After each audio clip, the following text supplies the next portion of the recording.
If a device is stolen, they want Apple and Google to lock it down. Simple, right? Not so fast.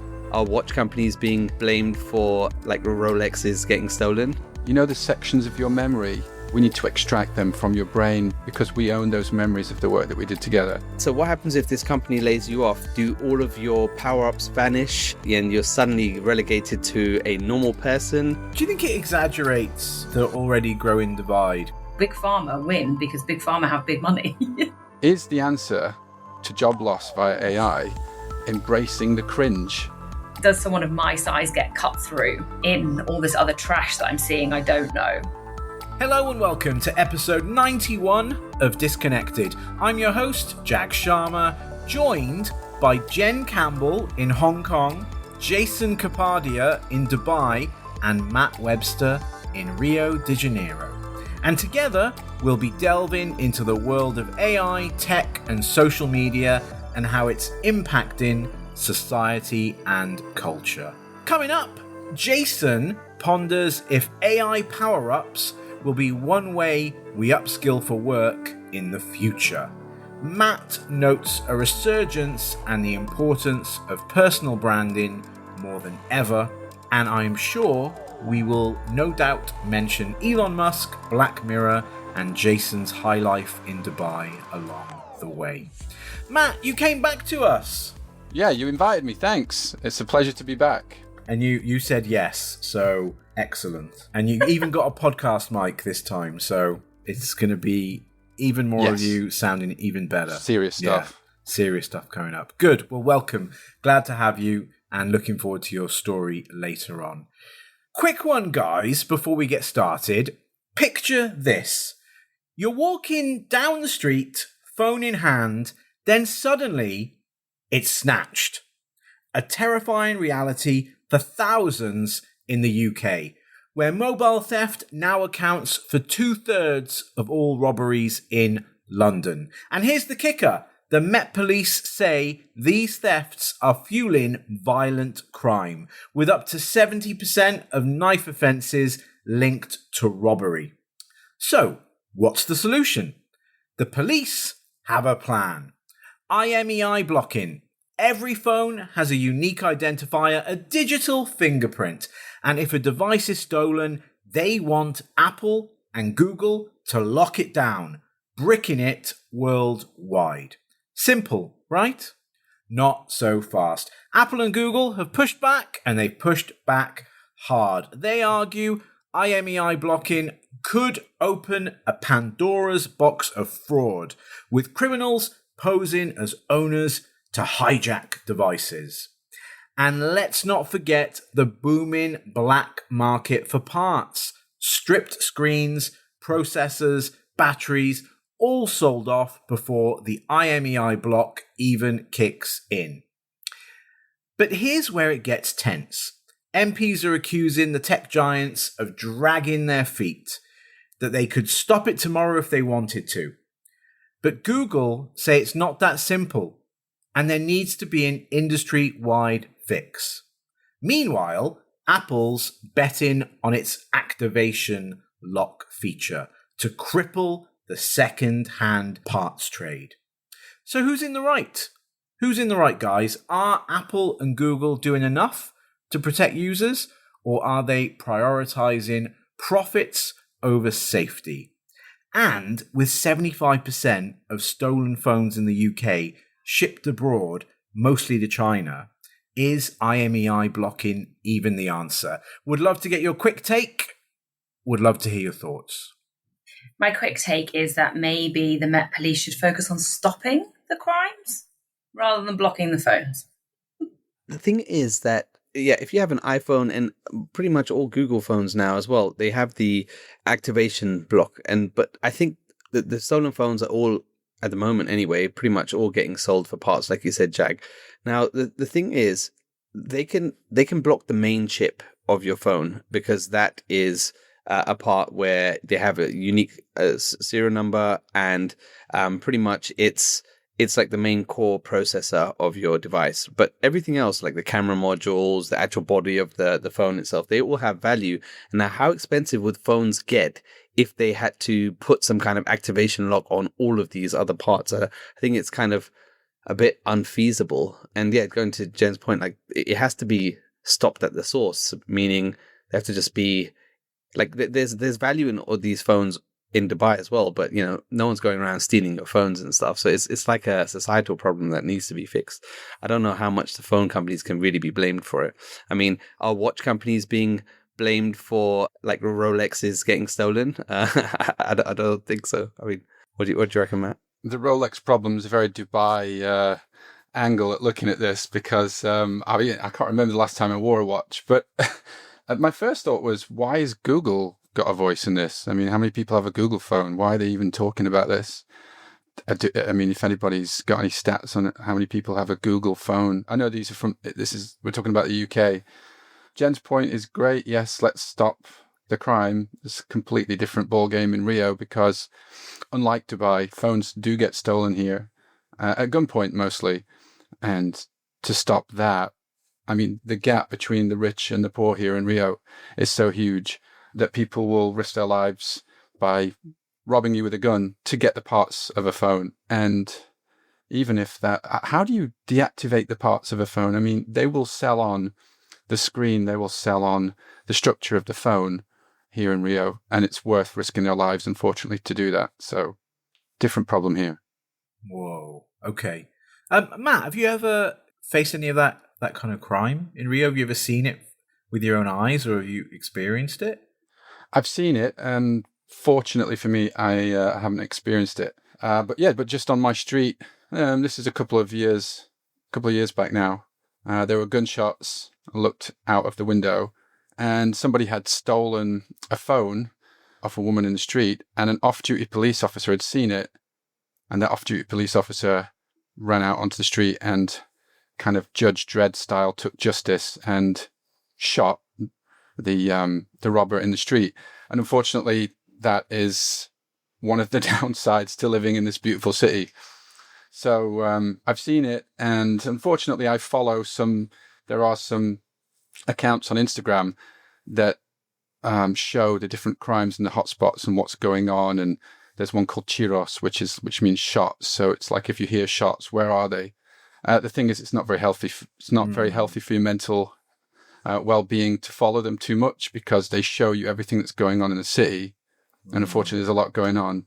So if you took too much notice of it, you'd never leave your house. Yeah. Wow. Well, luckily for you, Matt, Jason is sponsored by the Dubai Tourist Board, and we'll regularly mention on the episode how safe and how wonderful and how carefree life in Dubai is. So maybe he could hook you up with a move to the UAE. Could you talk me through some of the key messages of Rolex as well? Because I don't know if he's sponsored by Rolex as well. It's a really good gig. We'll keep an eye on it. He's certainly sponsored by Tesla. But I think we'll move on to the main story. But I did like Jen's point. Why don't we actually stop the crime from happening in the first place? But why take responsibility when you can pass it on to someone else? Let's move on. Let's get into one of our first main stories today. Jason, you're pondering the future. Take us through it. Yeah, so on Disconnected, we regularly talk about how technology affects society. And in our last episode, Jag mentioned how the episode of Black Mirror called Common People affected and saddened him. And just a TLDR, there's a school teacher in that episode who needed life-saving brain surgery, but she was placed on an expensive subscription to stay alive. And they kept on raising the prices on her. Sorry for the spoiler, but yeah, that's basically the premise of the episode. But something I've been pondering for a while is how AI agents are going to create this society of have and have-nots. And yeah, we've talked about AI agents before a lot, and Satya Nadella calls them like your chief of staff. They can do all sorts for you while you're not at your screen, just like working on your behalf. And like it can reply to emails on your behalf, sort out your car insurance, home insurance. There's loads of things that AI agents can do. But what I've been pondering is like, picture it that you're working for like a tech giant like Microsoft, and suddenly, you're supercharged with all these AI agents. The company gives you like a huge amount of processing power and tokens, and you have this like digital army at your disposal. You can automate tasks, drafting documents, doing all the different things that you can do with these agents, and they're literally like a digital extension of you. And like some of the research is showing that like there's at least a 35% productivity boost for companies using AI. Some people saying 66%. But anyway, the twist that I'm talking about here is what happens to that amazing supercharged output when they decide to fire you, because Microsoft CAO and these other companies are making it clear that your employment contract is likely going to be updated to say that whenever you leave the company, everything that the AI agent, including the AI agent as well, will be property of the company itself.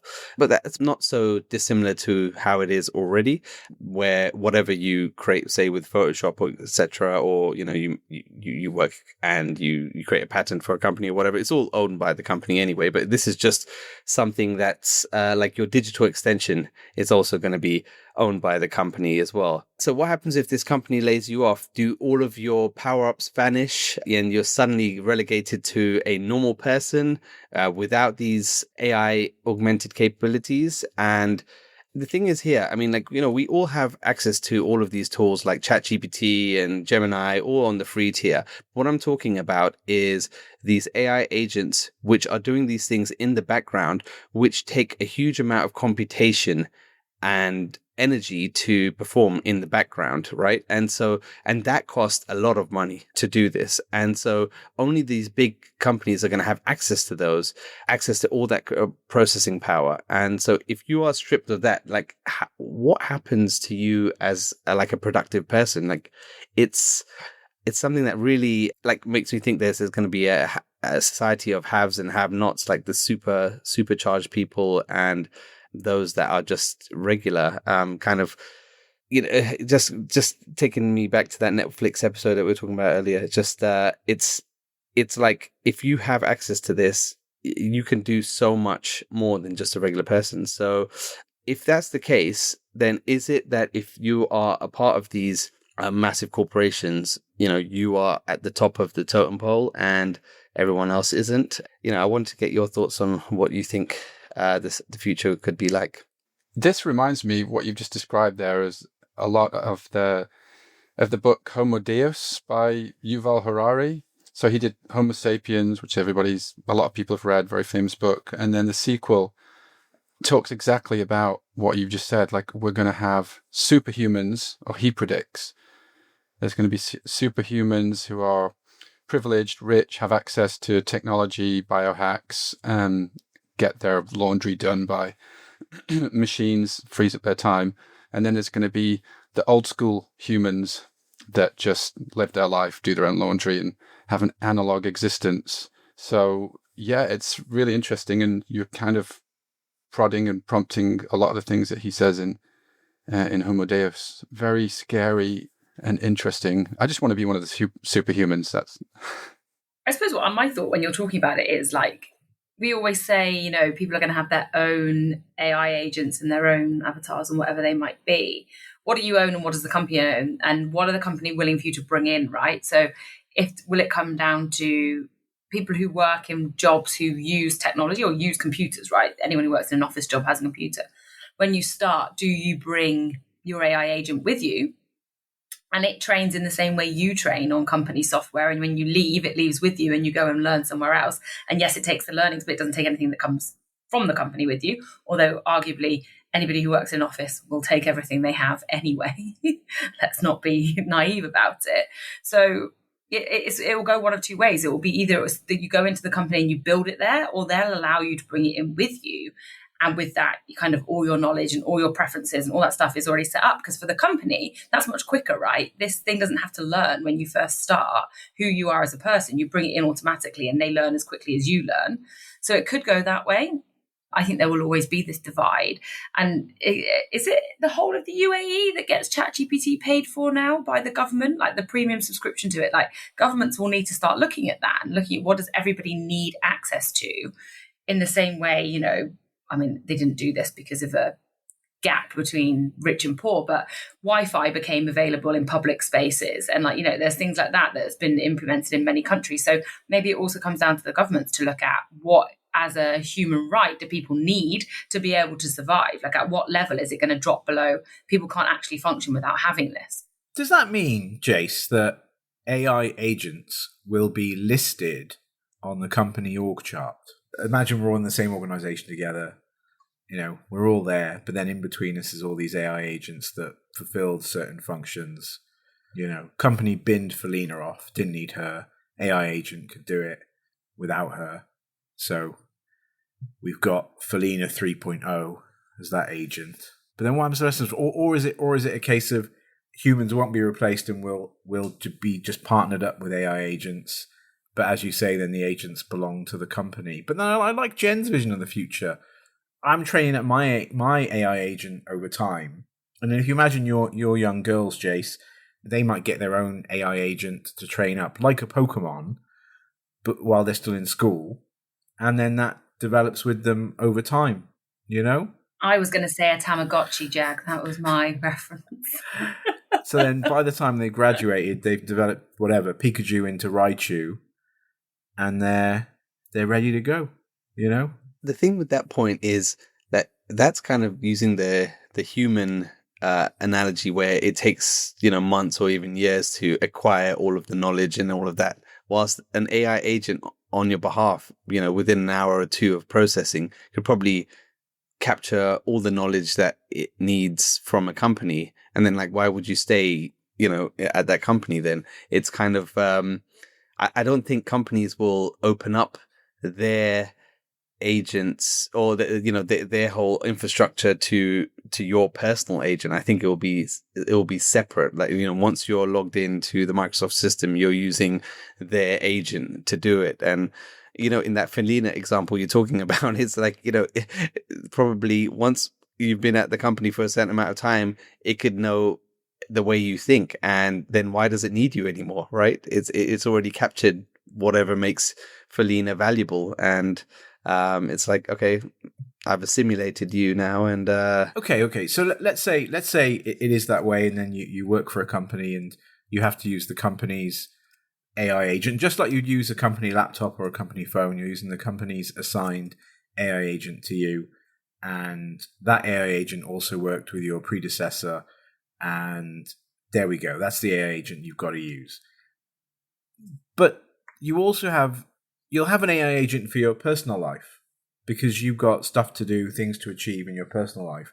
Will the company also have an expectation that you will plug in your personal agent to be friends and communicate with your professional agent so that the professional agent can get somewhat of a handover of how much of a hot mess you are in real life and how they can best help you, you know, thrive in your professional position?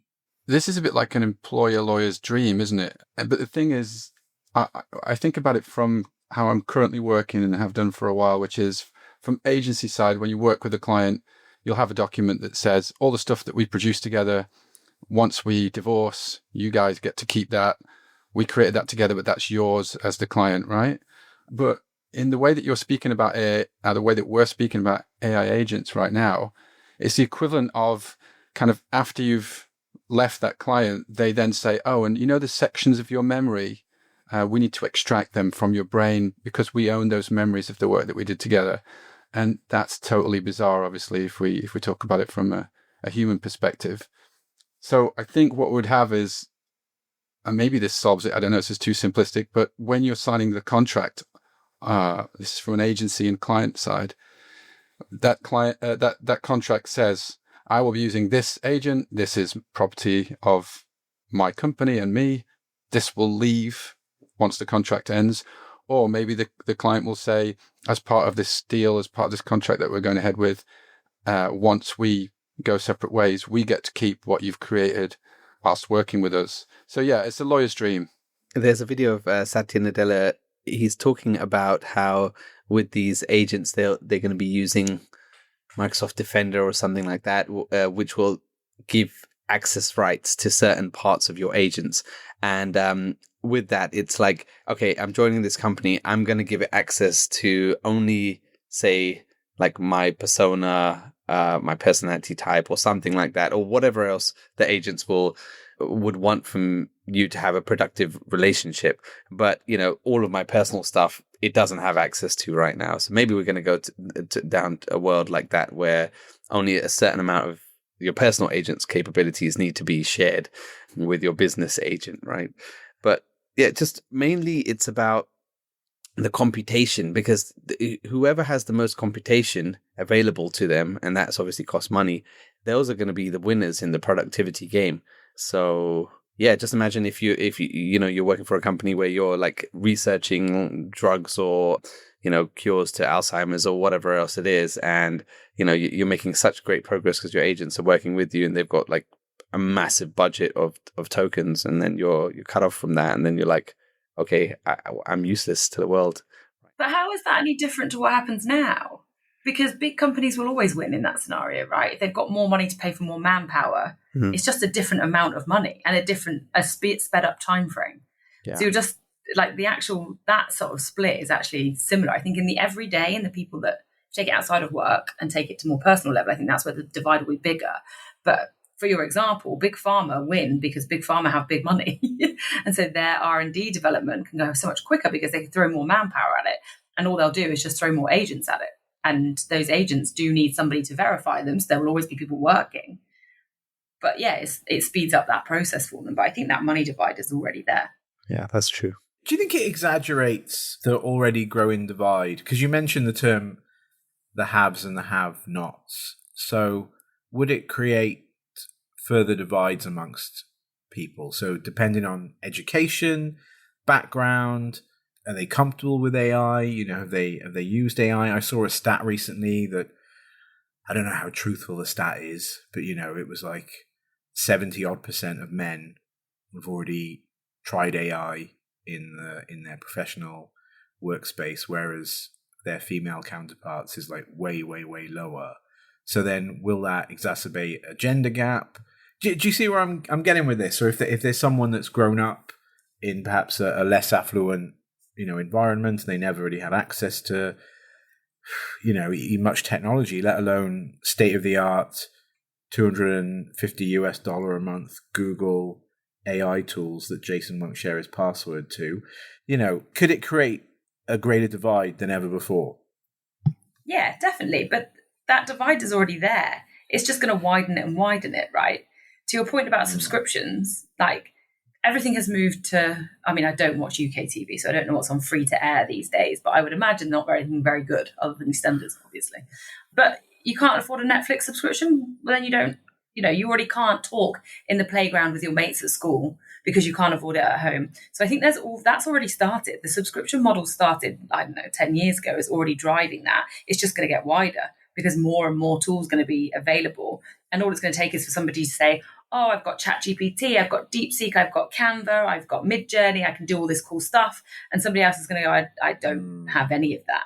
So, yeah, I think it's going to get worse and worse. I think it's like when the internet first arrived, you had people that had access. There's still lots of people that don't have access, but it's going to be like that. But the difference in the people that have it when it comes to AI is even more accentuated than when the internet came along. Their advantages are going to be so much more profound compared to the people that don't have access to it. So I think, yes, the haves and have-nots, that gap is going to widen and accelerate the gap. But there's always an anomaly, In the 90s, I'm reminded there was a poor little kid whose parents were pharmacists and they couldn't afford Sky TV, but he grew up and he became prime minister. So, and he didn't have Sky TV. He was a have-not. So I joke, I jest, but it's a genuine worry for me, Matt, Jen, Jace. It's a worry for me that if this divide is really there, and it is going to exacerbate, it's a worry. And then with companies taking even more control. Jace, the guy you're quoting, what's his name? Nadella. He's the Microsoft CEO, isn't he? He is, yeah. And was he talking about this with regards to plans that he's got in store for Microsoft?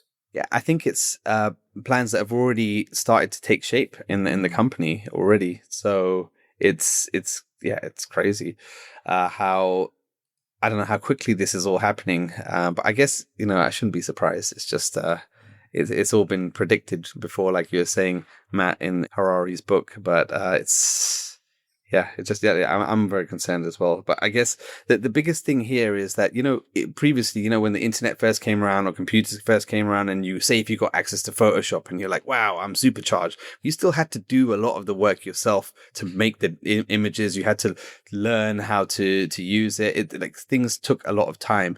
Whilst with these agents, they're just doing work while you're sleeping, right? And they're doing a lot of work, right? So it's like, Jen, you're saying like this, the divide has always been there, but like you said, it's just gonna get massive because you've just got these machines that never sleep, and you just throw computation and money and energy at it. It's wow.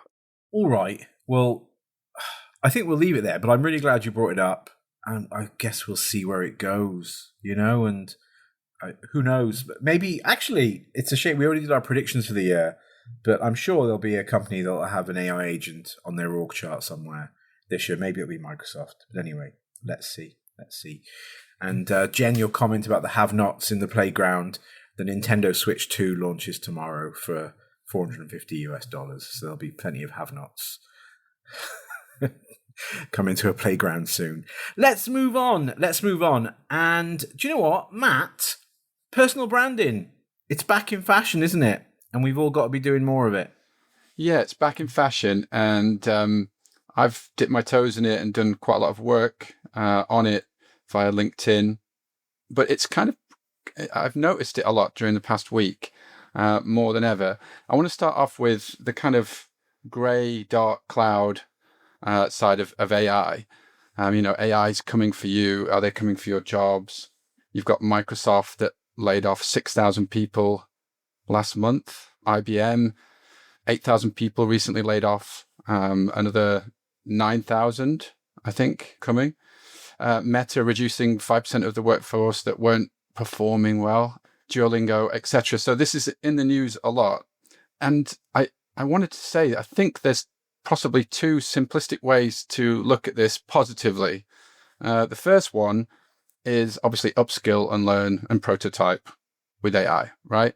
That's something that you're going to have to do if you want to have a bit more job stability, if you want to feel a bit more confident that you might keep your career going. The second one is cracking on with your personal brand.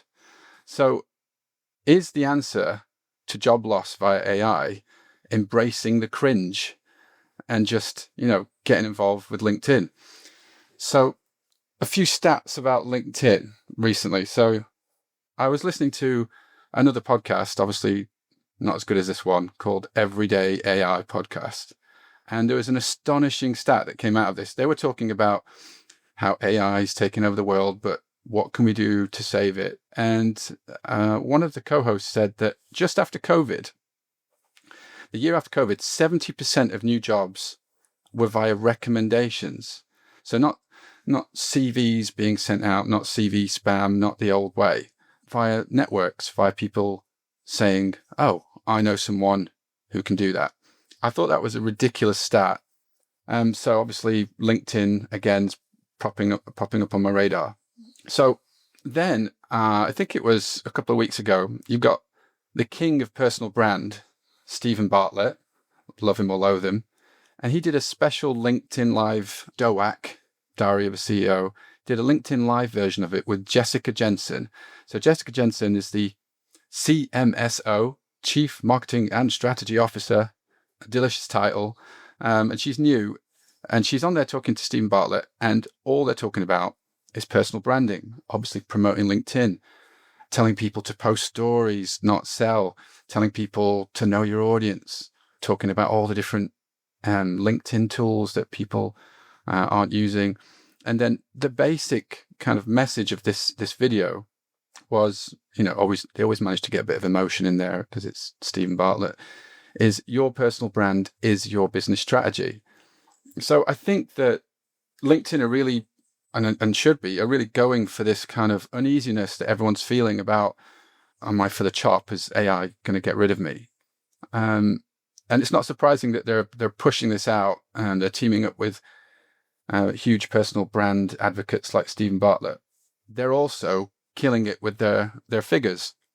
So Q3 results just came out from Microsoft. The LinkedIn stats that Ryan Rai came out with, the CEO, $17.4 billion 12-month trailing revenue, 1.2 billion users, 36% increase year on year on people watching videos on LinkedIn, and a 75% increase quarter over quarter on small businesses using the premium products and the premium pages on LinkedIn.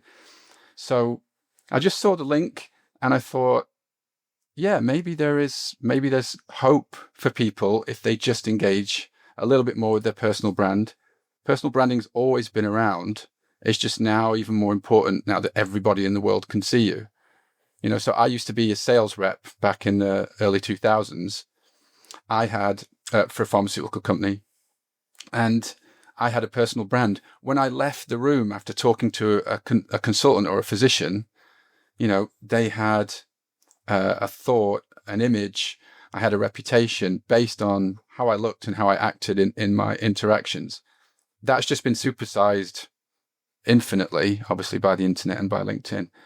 So I just wanted to know, obviously, the Triple J, Jason, Jen, and Jag, you guys are investing in your personal brand because you're currently on this podcast, but just wanted to know what your thoughts were and what's more important, upskilling on AI or getting stuck into your personal brand, or is it both?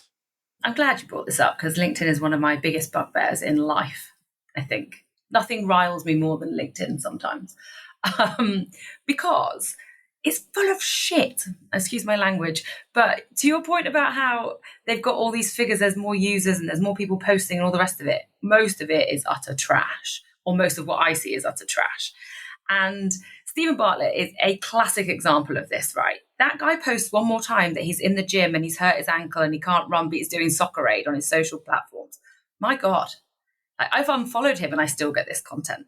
So, and also I lost a lot of respect for him because a lot of his diary of a CEO, I used to love it. And then they brought in all of his health, weird, wacky ways of making yourself live until you're 300, which is not for me anymore.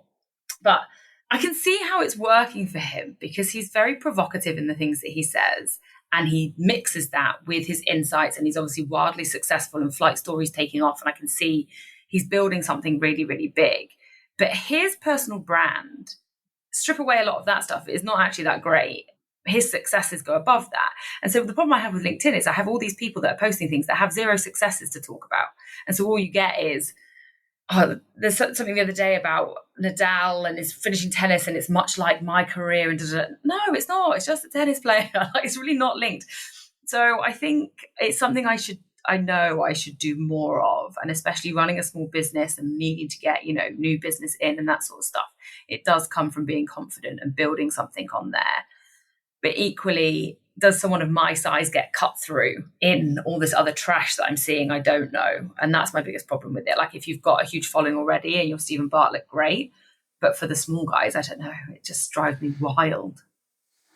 My simple response to that, and I agree with all of it, is just rise through the trash. Because the more trash there is, the easier it is to stand out. People will notice. If everybody was epic and awesome and producing the best content ever, and it was really hard to compete, then I would be worried. People that matter and people that make decisions can see, just like you, can see the trash, and so it's easier to rise through it. But a quick one on the people posting. I saw the Drake meme where it's like he's got the orange jacket and he kind of points at something like, yeah, and then below it he's like, no. That famous meme. So it was basically he was pointing to like, yeah, posting on LinkedIn about other people's successes for likes. Yeah, posting about your own successes that you've got up to. Nah. And people are afraid to promote themselves. And a good friend of mine who's a senior recruiter, a career coach, had a chat with her last week. And she said, it's amazing how many people, senior and talented people, don't know how to sell themselves. And when they get kicked out of where they're at, they're going to find it extremely, extremely difficult to get back in to the same level of career that they're used to. And it's again about personal brand. They're not used to selling themselves. They're in the corporate machine. They're sat in their booth. They're getting their paycheck, and then, one of Jag's AI agents is going to come in and kick them out the building. And so if they're not able to sell themselves, and if they haven't built up a personal brand, it's going to be very difficult, particularly for that middle to upper tier management, to get back in the game. Recently, I did a post on LinkedIn. I can't remember what the topic was on now, but it was to do with our podcast, and it received like less than 5 likes.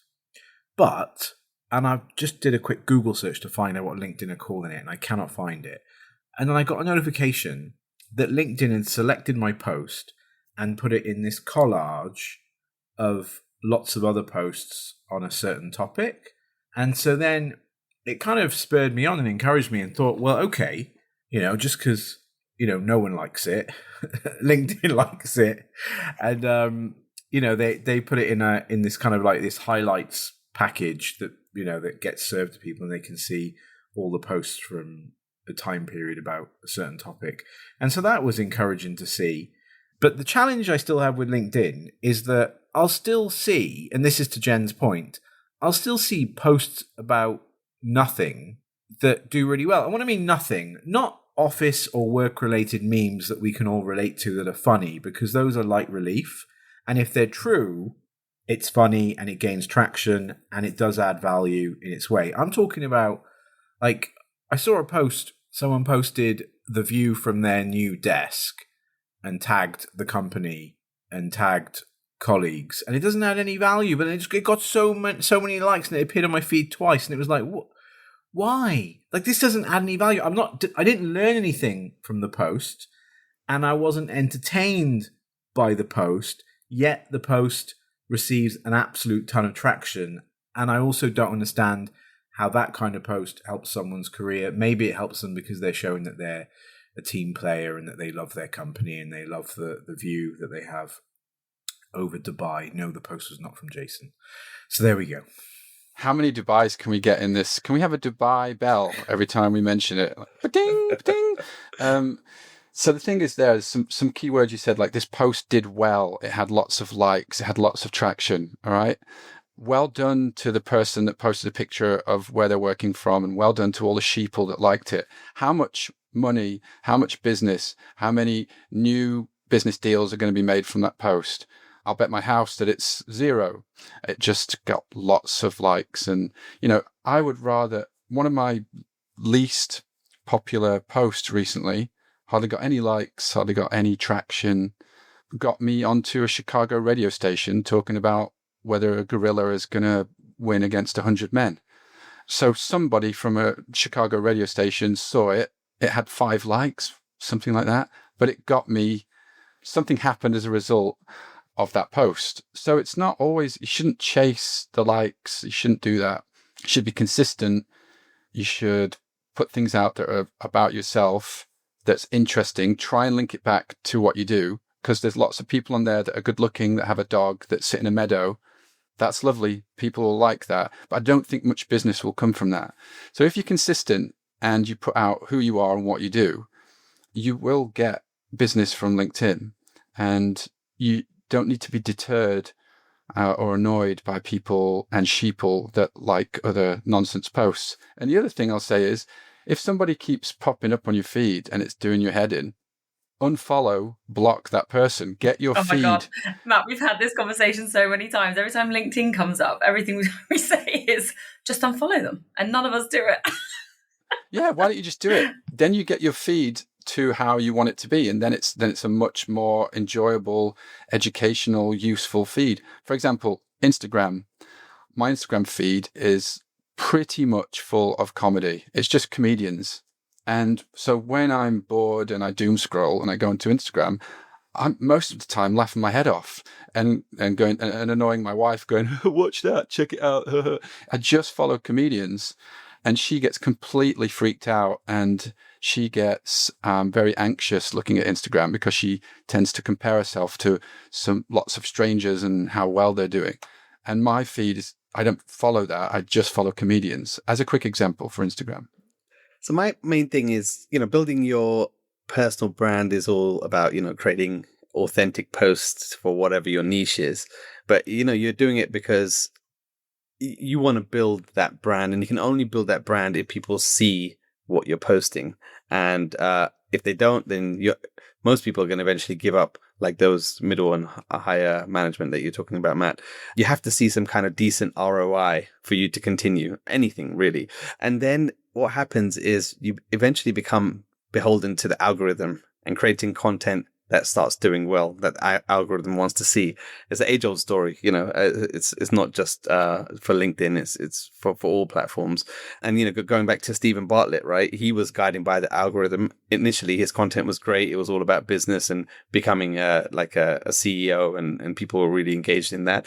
And then eventually he started doing health stuff because the algorithm was rewarding him for it. And, and he started bringing on more and more crazy people. And now he's lost credibility for many. And this is the danger, really, of when you're posting stuff to build your brand. And it's really, you have to be really careful to navigate around it. And I know you say it's all about being consistent. And yeah, that's the way it should be in practice. But in practice, it's just kind of, it's hard to do that. But now we're getting to this age where AI is going to start posting a lot of stuff from you. It's going to learn your persona and start creating all this type of posts. But then we're going to have what Jen hates the most about LinkedIn is just utter crap. And so we're just going to be going around in circles.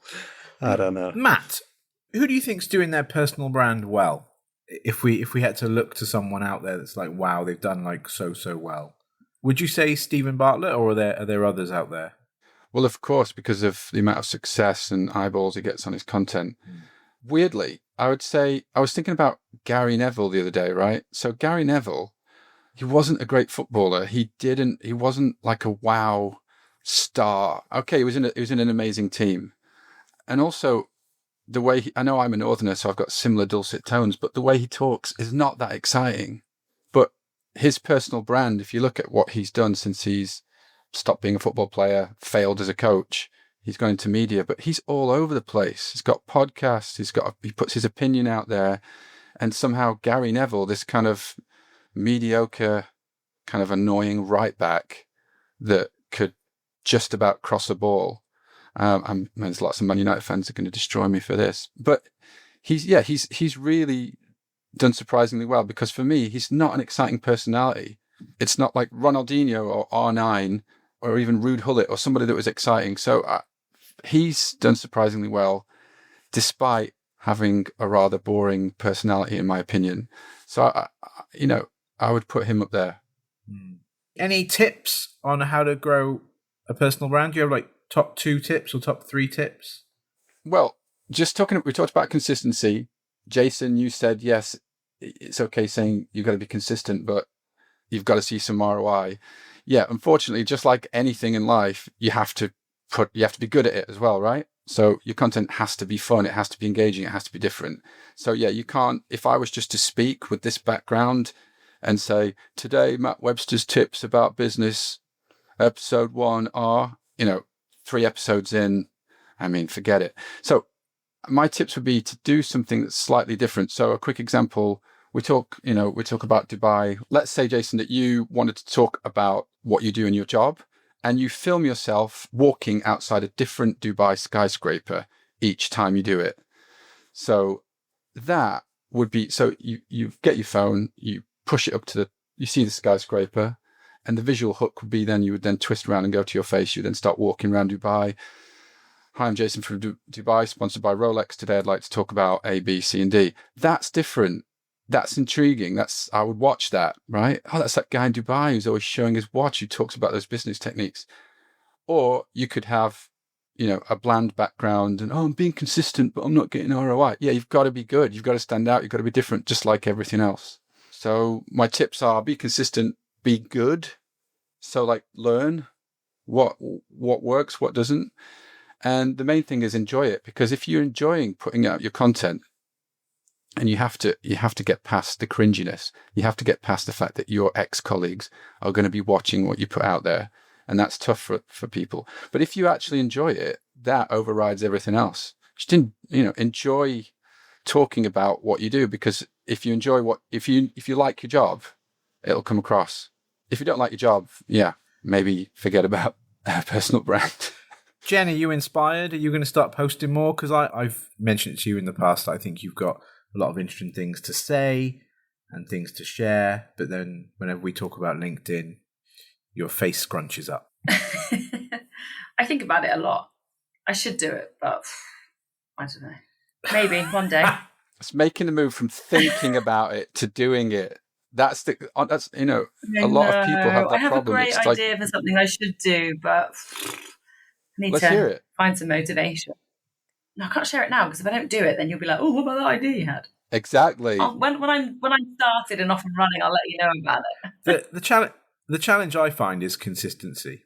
Like, it's a chore. It is a chore. And especially if you're on the journey to finding your voice and finding what works and what doesn't work. I do like the test and learn approach, because you're not going to get it right first time, second time, or fifth time. It takes its time to find the right thing to do. All right, thanks for that, Matt. And I guess in the age of AI, we all kind of have to do that now, don't we? That's pretty much what's scary about it all. So yeah. All right, wonderful. Thank you for that, Matt. Yeah, super interesting. I guess I need to work more on my personal brand. I might hit you up separately after the episode. And Jason as well, always super informative. I will still chip away at you to get some of your login details for some of those super AI tools. Don't leave me behind, Jason. Don't leave me behind. Don't shut me out. Anyway, thank you, Jen. Thank you, Jason. Thank you, Matt. This has been episode 91 of Disconnected, and we'll see you on the next one.